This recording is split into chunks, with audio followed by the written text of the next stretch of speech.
resort sa Samal Island.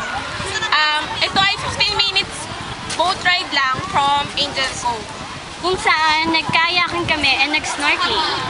Alam niyo ba na nag-boodle fight kami? Pero, Actually, kami lang nag-boodle fight. Nagpakuha lang kami ng dahon ng sagi. Yun, tapos kinapalan lang namin mukha namin manghingi. And alam mo ba na white sand dito. yeah! So, paano ba yan? Maliligo muna kami.